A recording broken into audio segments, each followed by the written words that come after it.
Recently, my garage door stopped opening, but the motor was still able to run. This is caused by a stripped out gear inside the motor housing, and in this video I'll show you step by step how to fix it yourself.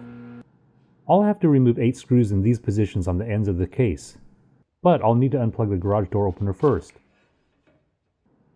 On the front and back, only the bottom screws need to be taken out. I'm not going to show you every screw since it's pretty self-explanatory, especially on the sides. But once the cover is off, I can see exactly what's wrong. On this side, I see a pile of what looks like plastic shavings. This definitely shouldn't be there. On the other side, this is the problem. The main sprocket is completely shredded. There's practically no teeth left on this gear, so it needs to be replaced. I was able to easily find the part on Amazon for just under $20, and I recommend buying the entire assembly like this rather than just the gear itself. Mainly because this part is easier to install with fewer steps. So let's start by disconnecting the door from the motor. And here on the track, the chain needs to be loosened. But I'll need to use some vice grips to mark the trolley in its current position.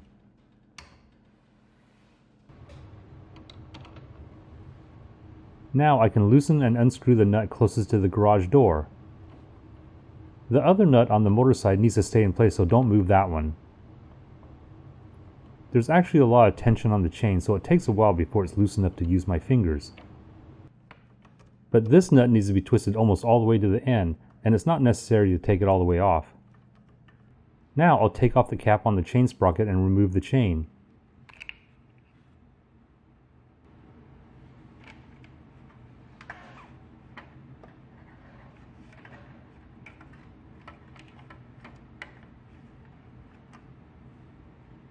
These 3 screws need to come out, but they can only be accessed from inside the motor housing. Here I need to remove the small worm gear by first taking off the 3-prong retaining clip.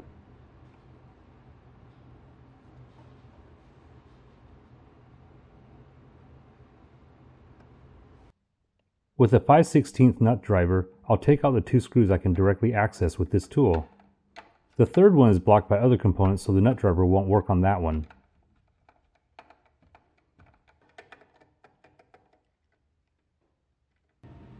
I'm going to take the third screw out with this wrench, but I recommend using a socket on this. I actually forgot to bring my socket set with me, but luckily I found this wrench that fits. It's really tedious without a socket because the space is tight. Once I've taken out the last screw, the gear can be lifted out.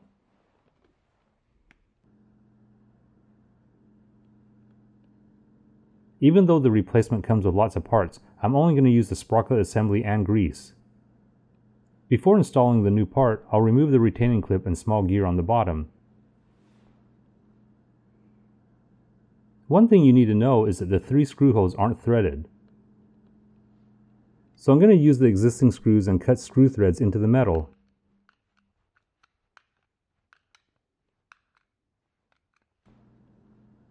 When all 3 are done, take them back out.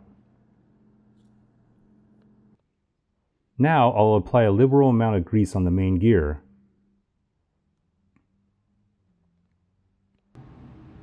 With the main sprocket greased up, I can insert it back into the motor housing. Up on top, line up the screw holes and make sure the 2 rectangular openings face the front and back of the garage.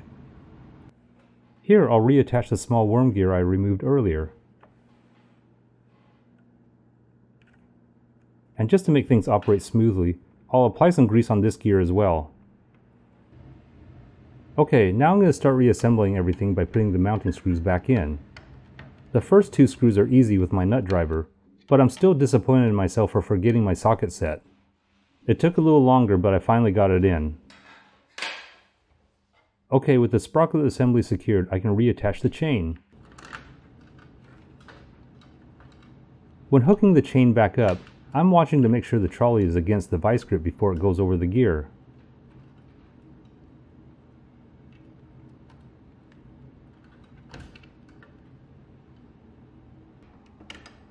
At this point, I can now tighten the nut that's closest to the garage door. Remember to leave the other nut in place.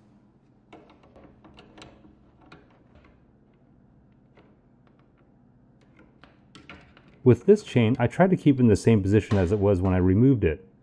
But once I got it fully tightened, the trolley was about an inch away from my vice grip.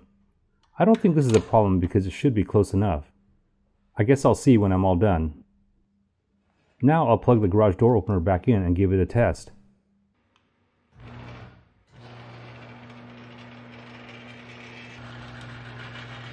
Looks like it's working pretty good.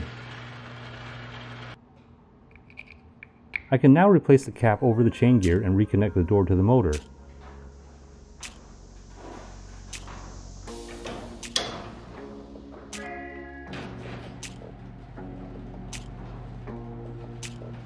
At this point, it looks like it's working great. I'm going to finish it up by reattaching the cover on the motor, and the repair is pretty much done. Now I'll do a few more tests with the door attached and see how the new gear handles the weight. I've listed the replacement parts in the description so it's easy for you to find. This is a moderate level DIY project, but I'd still say most of you should be able to do this and save some money. If this video was helpful, please give me a thumbs up and hit the subscribe button to stay up to date on all my DIY repair videos.